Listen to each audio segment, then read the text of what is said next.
क्या आपको कंधे में दर्द है या आपको अपना हाथ इस तरह से ऊपर उठाने में तकलीफ होती है, दर्द होता है?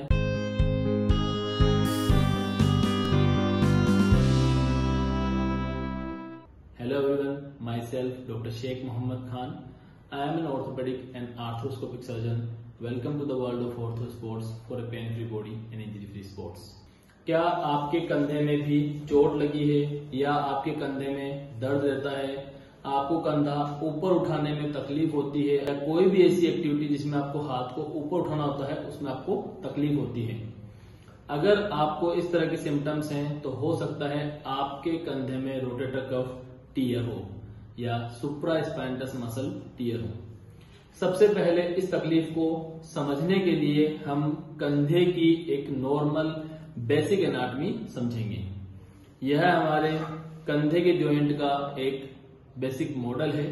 इसमें हमारे यह हाथ की हड्डी है जिसे हम ह्यूमरस बोलते हैं।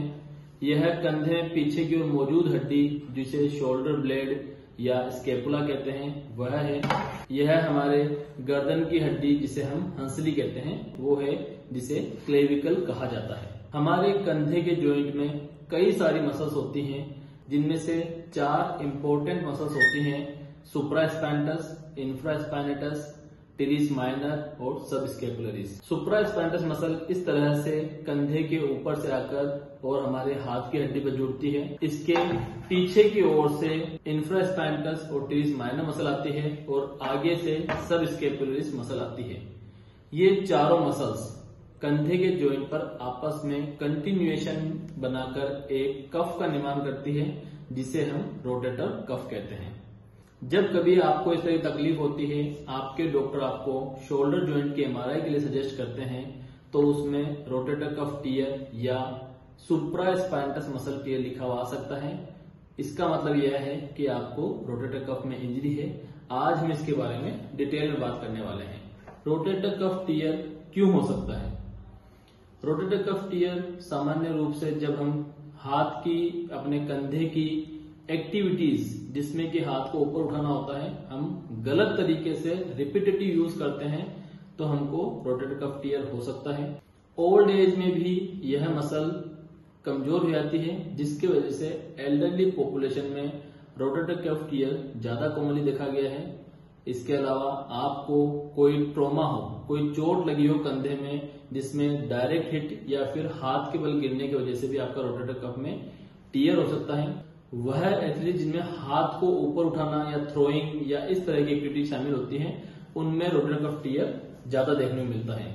इसके अलावा अगर आपको डायबिटीज है, थायराइड की बीमारी है या आपको डिसलिपिडीमिया है, लिपिड प्रोफाइल या कोलेस्ट्रॉल प्रोफाइल आपकी बिगड़ी हुई है तो भी यह ज्यादा देखा गया है।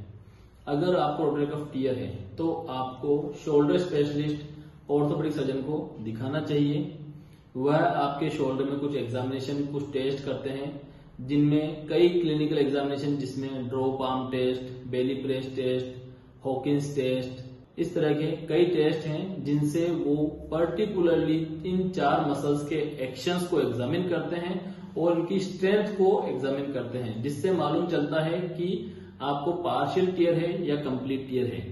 इसके लिए आपके शोल्डर सर्जन आपको शोल्डर के एक एक्सरे के लिए एडवाइस कर सकते हैं जिसके अंदर आर्थराइटिस या इम्पिंजमेंट, शोल्डर माइग्रेशन ये सब देखा जा सकता है। लेकिन एक्सरे के ऊपर हम रोटेटर कफ, सुप्रास्पाइनटस मसल या इसके जो अदर कंपोनेंट्स हैं उनको हम एक्सरे पे नहीं देख सकते हैं। उसके लिए आपके शोल्डर सर्जन आपको एमआरआई के लिए सजेस्ट करते हैं। इसके प्रॉपर डायग्नोसिस के लिए हमें अच्छी क्वालिटी की एमआरआई करवानी चाहिए जिसमें कम से कम 1.5 टेस्ला या 3 टेस्ला की एमआरआई करवानी चाहिए ताकि हम प्रॉपर रूप से अच्छी फिल्म्स देख सकें और आपका डायग्नोसिस प्रॉपर हो सके।